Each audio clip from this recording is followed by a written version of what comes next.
প্রিয় শিক্ষার্থীরা, SAARC international school বাংলাদেশের ইউটিউব চ্যানেল সার্ক ই এডুকেশন ইউটিউব চ্যানেলে তোমাদের সবাইকে স্বাগতম। আশা করি সবাই ভালো আছো। আমি তোমাদের সাথে আছি জয়শ্রী ভট্টাচার্য, সার্ক ইন্টারন্যাশনাল স্কুলের একজন সহকারী শিক্ষিকা। গতদিন আমরা পঞ্চম শ্রেণীর আধুনিক জীবনে আমাদের জীবনে প্রযুক্তি নবম অধ্যায় পড়েছিলাম।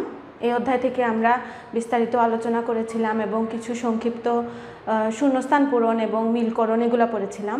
আজ আমরা কিছু সংক্ষিপ্ত প্রশ্ন আলোচনা করব এবং যোগ্যতাভিত্তিক এবং কাঠামোবদ্ধ প্রশ্ন আলোচনা করব। আশা করি আমি গত ক্লাসে তোমাদের যেগুলো পড়িয়েছিলাম তোমরা এগুলো ভালোভাবে কমপ্লিট করে ফেলেছো। এখন আমরা নতুন বিষয় নিয়ে পড়ব। দেখো, আমাদের জীবনে প্রযুক্তি, এই অধ্যায় থেকে কিছু সংক্ষিপ্ত প্রশ্ন আমি আলোচনা করি, তোমরা একটু খেয়াল করো। প্রযুক্তি কি? প্রযুক্তি কি, এটার উত্তর কি হবে?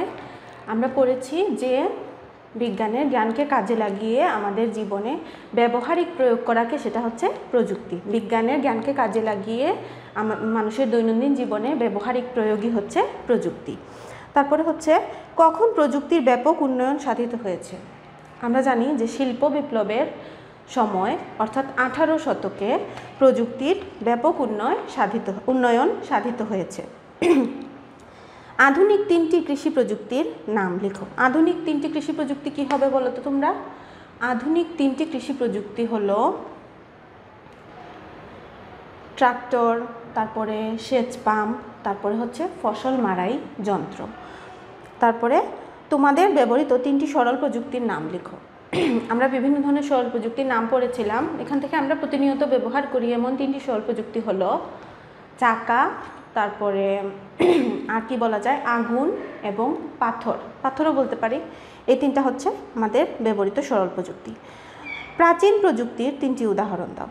প্রাচীন প্রযুক্তি কি কি? প্রাচীন কৃষি প্রযুক্তি হচ্ছে লাঙল, কোদাল, তারপরে কি, তারপর হচ্ছে কাস্তে, এগুলা হচ্ছে প্রাচীন কৃষি প্রযুক্তি। আধুনিক প্রযুক্তি সবচেয়ে ভয়াবহ প্রয়োগ কি? আধুনিক প্রযুক্তির সবচেয়ে ভয়াবহ প্রয়োগ হচ্ছে বন্দুক, বোমা, এগুলা তৈরি, মরণাস্ত্র তৈরি, এগুলা হচ্ছে আধুনিক প্রযুক্তির সবচেয়ে ভয়াবহ ব্যবহার। এরপরে হচ্ছে আধুনিক প্রযুক্তির 3টি উদাহরণ দাও। আধুনিক প্রযুক্তির 3টি উদাহরণ হচ্ছে টেলিভিশন, মোবাইল, কম্পিউটার, এগুলো হচ্ছে আধুনিক প্রযুক্তির 3টি উদাহরণ। এখন আমি তোমাদের সাথে আলোচনা করব এই কাঠামোবদ্ধ আর যোগ্যতাভিত্তিক প্রশ্ন নিয়ে। এই যে সংক্ষিপ্ত প্রশ্ন আমরা কয়েকটা পড়লাম, এগুলো মাত্র কয়েকটা প্রশ্ন, কিন্তু এর মানে এটা না যে এগুলোই তোমাদের শুধু পরীক্ষায় আসবে। তোমাদের পরীক্ষায় কিন্তু সমস্ত অধ্যায় থেকে ছোট ছোট খুঁটিনাটি অনেক বিষয় থেকে প্রশ্ন থাকবে। তাই সম্পূর্ণ অধ্যায় যদি ভালো করে পড়ে ফেলো তাহলে কোনো প্রশ্নই তোমাদের আর অজানা থাকবে না। এখন খেয়াল করো, আমরা কাঠামোবদ্ধ বা যোগ্যতাভিত্তিক প্রশ্ন, আমি এখানে বোর্ডে 2টা প্রশ্ন লিখেছি, তোমাদের অনেকগুলো প্রশ্ন আসতে পারে এই অধ্যায় থেকে। আমরা এখন পড়ব কি? কাঠামোবদ্ধ বা যোগ্যতাভিত্তিক প্রশ্ন। প্রথম দেখো, 1 নং প্রশ্নটা হচ্ছে বিজ্ঞানীরা অনুসন্ধানের ক্ষেত্রে এক ধরনের পদ্ধতি অনুসরণ করেন, তাদের অনুসরণীয় পদ্ধতির নাম কি? এর কয়টি ধাপ রয়েছে ও কি কি? বিজ্ঞানীরা অনুসন্ধানের ক্ষেত্রে এক ধরনের পদ্ধতি অনুসরণ করেন। প্রথমে আমরা উত্তরটা এভাবে শুরু করব। বিজ্ঞানীরা অনুসন্ধানের ক্ষেত্রে এক ধরনের পদ্ধতি অনুসরণ করেন, তাদের অনুসরণীয় পদ্ধতির নাম হলো বৈজ্ঞানিক পদ্ধতি। আমরা যেটা অধ্যায়ে পড়েছি, আমি বই থেকে তোমাদের উত্তরের সূত্রটা দিয়ে দিচ্ছি যে কোথা থেকে তোমাদের এটা লিখতে হবে। বইয়ের পৃষ্ঠা 63 পৃষ্ঠায় আছে আমাদের এই প্রশ্নের উত্তর। প্রথমে আমরা লিখব বিজ্ঞানীরা অনুসন্ধানের ক্ষেত্রে এক ধরনের পদ্ধতি অনুসরণ করেন, তাদের অনুসরণীয় পদ্ধতির নাম হলো বৈজ্ঞানিক পদ্ধতি। এর কয়টি ধাপ রয়েছে ও কি কি? তারপরে আমরা এটার সাথে আরেকটা প্রশ্ন আমরা সংযোজন করতে পারি। প্রশ্নটা হলো এইভাবে,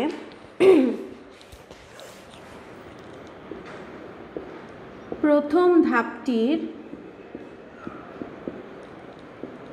সম্পর্কে 3টি বাক্য লিখো। কারণ আমাদের যে যোগ্যতাভিত্তিক বা কাঠামোবদ্ধ প্রশ্ন থাকে প্রতিটা অংশে কিন্তু কি থাকে, আলাদা আলাদা মার্ক থাকে। তাই আমরা কি করতে পারি, আমরা এই অংশের সাথে একটা অংশ আমি সংযোজন করে দিলাম, তাই এটার একটা মার্ক কি হবে, আমাদের এই প্রতিটা অংশের কিন্তু আলাদা আলাদা মার্ক। এক্ষেত্রে দেখো বিজ্ঞানীরা অনুসন্ধানের ক্ষেত্রে এক ধরনের পদ্ধতি অনুসরণ করেন, তাদের অনুসরণীয় পদ্ধতির নাম হলো বৈজ্ঞানিক পদ্ধতি। এতটুকু লিখব, তারপরে লিখব এর কয়টি ধাপ রয়েছে ও কি কি, এর উত্তরটা লিখব। এর কয়টি ধাপ রয়েছে? এর 6টি ধাপ রয়েছে। উত্তরটা আছে তোমাদের 63 পৃষ্ঠায়। এর 6টি ধাপ রয়েছে। ধাপগুলো হলো পর্যবেক্ষণ, প্রশ্নকরণ, অনুমান, পরীক্ষণ, সিদ্ধান্ত গ্রহণ, বিনিময়। পর্যবেক্ষণ, প্রশ্নকরণ, অনুমান, পরীক্ষণ, সিদ্ধান্ত গ্রহণ এবং বিনিময়, অর্থাৎ 6টি ধাপ। তার মানে এটারও আমরা উত্তর লিখে ফেললাম। এখন এরপরের অংশ হচ্ছে প্রথম ধাপটি সম্পর্কে 3টি বাক্য লিখো। প্রথম ধাপটি হচ্ছে পর্যবেক্ষণ। পর্যবেক্ষণ সম্পর্কে আমাদের বইয়ে লেখা আছে, আমাদের চারপাশের পরিবেশ পর্যবেক্ষণ করার মধ্য দিয়ে আমরা প্রাকৃতিক ঘটনা কিংবা নিজের পছন্দের কোনো বিষয় সম্পর্কে কৌতূহল বোধ করি। এখানে মাত্র একটা লাইন লেখা আছে, কিন্তু আমরা কিভাবে 3টা লাইন লিখব, 3টা বাক্য আমরা কিভাবে লিখব? আমরা প্রথমে লিখব পর্যবেক্ষণ বলতে আমরা কি বুঝি। 1 নম্বর লাইন লিখব প্রথম ধাপটি সম্পর্কে 3টি বাক্য নিম্নরূপ। এভাবে লিখে আমরা লিখব 1 নম্বর প্রশ্ন লিখব, 1 নম্বর উত্তর লিখব। প্রথম বাক্যটা হবে আমাদের এরকম যে পর্যবেক্ষণ বলতে আমরা বুঝি কোনো জিনিস খুব ভালোভাবে লক্ষ্য করা।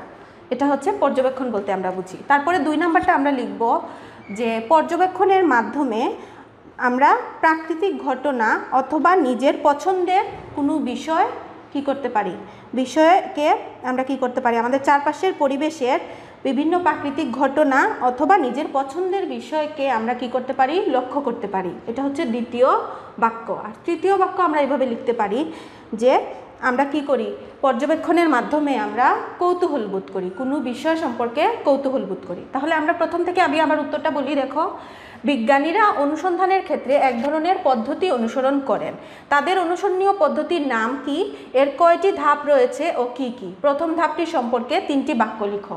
এখন আমি উত্তরটা বলি, খেয়াল করো। বিজ্ঞানীরা অনুসন্ধানের ক্ষেত্রে এক ধরনের পদ্ধতি অনুসরণ করেন। তাদের অনুসরণীয় পদ্ধতির নাম হচ্ছে বৈজ্ঞানিক পদ্ধতি। কি পদ্ধতি? বৈজ্ঞানিক পদ্ধতি। এর কয়টি ধাপ রয়েছে? এর 6টি ধাপ রয়েছে। কি কি 6টি ধাপ রয়েছে? যথা পর্যবেক্ষণ, প্রশ্নকরণ, অনুমান, পরীক্ষণ, সিদ্ধান্ত গ্রহণ এবং বিনিময়। এটা হচ্ছে 6টা ধাপ।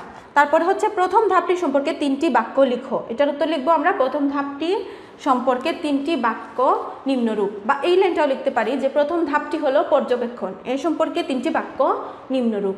প্রথম 1 নম্বর বাক্য হচ্ছে পর্যবেক্ষণ হলো কোনো বিষয়কে খুব ভালোভাবে লক্ষ্য করা। 2 নম্বর হচ্ছে পর্যবেক্ষণের মাধ্যমে আমরা আমাদের পরিবেশের চারপাশের বিভিন্ন প্রাকৃতিক ঘটনা এবং আমাদের নিজের পছন্দের বিষয় কি করতে পারি, লক্ষ্য করতে পারি। আর 3 নম্বর হচ্ছে পর্যবেক্ষণের মাধ্যমে আমরা সেই বিষয়ের উপর আগ্রহ বোধ করি। তার মানে 3টা বাক্য আমাদের হয়ে গেল। এরপরে হচ্ছে 2 নাম্বারটা দেখো, যোগ্যতা ভিত্তিক। আশা করি 1 নম্বর প্রশ্ন তোমরা খুব ভালোভাবে বুঝে ফেলেছ। 2 নম্বরে দেখো, রায়হা প্রযুক্তি সম্পর্কে পড়ছে। এটি কি? এটি কিভাবে বিজ্ঞানের জ্ঞানকে ব্যবহার করে তা 4টি বাক্যে লেখো। রায়হা হচ্ছে একটা নাম। এখানে তোমাদের যে কোনো কারোর নাম থাকতে পারে, যেমন ফারিমা থাকতে পারে, নওশিন থাকতে পারে, তারপরে আপন থাকতে পারে, সৌরভ থাকতে পারে, এখানে তোমাদের নামও থাকতে পারে। কিন্তু এখানে আছে রায়হা। তো রায়হা কিন্তু কোনো বিষয় না, কার নাম আছে সেটা কিন্তু কোনো বিষয় না। উত্তরটা কি দেখো, এগুলা কিন্তু আমাদের যে যোগ্যতা ভিত্তিক বা কাঠামোবদ্ধ প্রশ্ন যে বড় বড় করে দিয়ে দেয়, আমরা বড় প্রশ্ন দেখে অনেক সময় ভয় পেয়ে যাই যে এত বড় প্রশ্ন, উত্তরটা কীরকম হবে। কিন্তু প্রশ্ন বড় হলেও এই প্রশ্নগুলার যে আলাদা আলাদা পার্টে আলাদা আলাদা মার্ক থাকে, সেজন্য প্রশ্নগুলো কিন্তু আসলে খুব সহজ হয়। কিন্তু আমরা দেখে বড়, ওই জন্য আমরা মনে করি কি এটার উত্তর অনেক বড় হবে এবং কঠিন হবে। আসলে কিন্তু সেরকম কিছু না। যেমন দেখো, রায়হা প্রযুক্তি সম্পর্কে পড়ছে। এটি কি? তার মানে এটি মানে কি, কোনটি? প্রযুক্তি। প্রযুক্তি কি? আমরা প্রযুক্তির সংজ্ঞা কি পড়েছি? প্রযুক্তির সংজ্ঞা হচ্ছে, প্রযুক্তি হলো আমাদের জীবনের বাস্তব সমস্যা সমাধানের জন্য বিজ্ঞানের ব্যবহারিক প্রয়োগ। এটার উত্তরও তোমাদের 63 পৃষ্ঠায় আছে। প্রযুক্তি কি? প্রযুক্তি হচ্ছে আমাদের জীবনের বাস্তব সমস্যা সমাধানের জন্য বিজ্ঞানের ব্যবহারিক প্রয়োগ, অর্থাৎ বিজ্ঞানের জ্ঞানকে আমাদের জীবনে ব্যবহারিকভাবে কাজে লাগালেই সেটা হচ্ছে প্রযুক্তি। তার মানে আমরা বুঝে ফেললাম এটি কি, এটার উত্তর আমরা লিখে ফেললাম। এরপর হচ্ছে এটি কিভাবে বিজ্ঞানের জ্ঞানকে ব্যবহার করে তা 4টি বাক্যে লিখো। এখন আমরা এটাও শিখব যে প্রযুক্তি কিভাবে বিজ্ঞানের জ্ঞানকে আমাদের জীবনে ব্যবহার করে। এটার অনেক উদাহরণ আছে, যেটা আমরা নিজে থেকে বানিয়েই লিখতে পারি, আমাদের এটার জন্য বই দেখতে হয় না। যে বিজ্ঞানের জ্ঞানকে ব্যবহার করে 4টি বাক্য, কেন আমরা অনেকগুলা বাক্য লিখতে পারবো। সবাই যে একই রকম লিখতে হবে সেরকম কিন্তু না, এটা কোনো মুখস্থ উত্তর না। যোগ্যতা ভিত্তিক এবং কাঠামোবদ্ধ প্রশ্ন, এগুলা হচ্ছে তোমাদের নিজের যোগ্যতার প্রমাণ, এগুলা নিজে থেকে বুঝে যা লিখবা তাই হচ্ছে তোমাদের উত্তর, এটার কোনো মুখস্থ উত্তর কিন্তু নেই। এটি কিভাবে বিজ্ঞানের জ্ঞানকে ব্যবহার করে তা 4টি বাক্য লিখো, তোমার যেরকম মনে হবে, কিন্তু আমি তোমাদেরকে 4টা বাক্য বলে দিচ্ছি তোমাদের শেখার সুবিধার জন্য। এটা কিন্তু মুখস্থ করার কোনো বিষয় নেই, এটা তোমরা বুঝে বুঝে লিখবা। আমরা একটু খেয়াল করে দেখি যে বিজ্ঞানের জ্ঞান ব্যবহার করে আমাদের আশেপাশে কি কি প্রযুক্তি আছে। যেমন আমাদের আশেপাশে আছে টেলিভিশন, তারপরে মোবাইল, কম্পিউটার, এগুলো হচ্ছে বিজ্ঞানের বিভিন্ন জ্ঞানের কি ব্যবহারিক প্রয়োগ। তো আমরা এটা লিখতে পারি যে বিজ্ঞানের জ্ঞানকে ব্যবহার করে কি করা হয়, টেলিভিশন তৈরি করা হয়, উদ্ভাবন করা হয়। তারপরে আমরা লিখতে পারি যে মোবাইল উদ্ভাবন করা হয়। এরপরে আমরা এটা লিখতে পারি যে দূরের জিনিস দেখার জন্য দূরবীক্ষণ যন্ত্র, এটা হবে দূরবীক্ষণ যন্ত্র। দূরের জিনিস দেখার জন্য দূরবীক্ষণ, এবং ক্ষুদ্র ক্ষুদ্র জিনিস যা খালি চোখে দেখা যায় না তার জন্য আমরা কি ব্যবহার করি, অণুবীক্ষণ যন্ত্র। অনুবীক্ষণ কেন হলো সেটা আমি বুঝিয়ে দিই তোমাদের, তাহলে তোমাদের মনে থাকবে। ক্ষুদ্র মানে হচ্ছে কি, ক্ষুদ্র মানে হচ্ছে অনু কথাটার অর্থ হচ্ছে ক্ষুদ্র, খুব ক্ষুদ্র। তার মানে যেসব জিনিস খুব ক্ষুদ্র হয়, আমরা খালি চোখে দেখতে পাই না, সেগুলো দেখার জন্যই আমরা কি ব্যবহার করি, আমরা অণুবীক্ষণ যন্ত্র ব্যবহার করি। দূরের জিনিস দেখার জন্য দূরবীক্ষণ যন্ত্র, এবং কাছের জিনিস যা খুব ছোট খালি চোখে দেখা যায় না সেগুলো দেখার জন্য অণুবীক্ষণ যন্ত্র ব্যবহার করি। এছাড়া কি করি, বিজ্ঞানের জ্ঞানকে ব্যবহার করে কি করা হয়, বিজ্ঞানের জ্ঞানকে ব্যবহার করে টেলিভিশন উদ্ভাবন করা হয়, মোবাইল বা কম্পিউটার উদ্ভাবন করা হয়, বৈদ্যুতিক বাতি উদ্ভাবন করা হয়। তোমার অনেকগুলো আছে আমাদের আশেপাশে প্রযুক্তির উদাহরণ, তোমরা যে কোনো 4টা লিখলেই হবে। আশা করি সবাই খুব ভালোভাবে বুঝতে পেরেছো। আমাদের এই অধ্যায়, 9ম অধ্যায় আমাদের জীবনের প্রযুক্তি, সম্পূর্ণ অধ্যায় তোমাদের শেষ হয়ে গেছে। এই অধ্যায়ের যদি আরও কোনো সমস্যা থাকে অবশ্যই তোমরা আমাকে জানাবে, আমি তোমাদের জন্য আরেকটা বোনাস ক্লাসের আয়োজন করব। আশা করি সবাই বুঝতে পেরেছো। সবাই ভালো থাকো, সবাইকে অনেক ধন্যবাদ।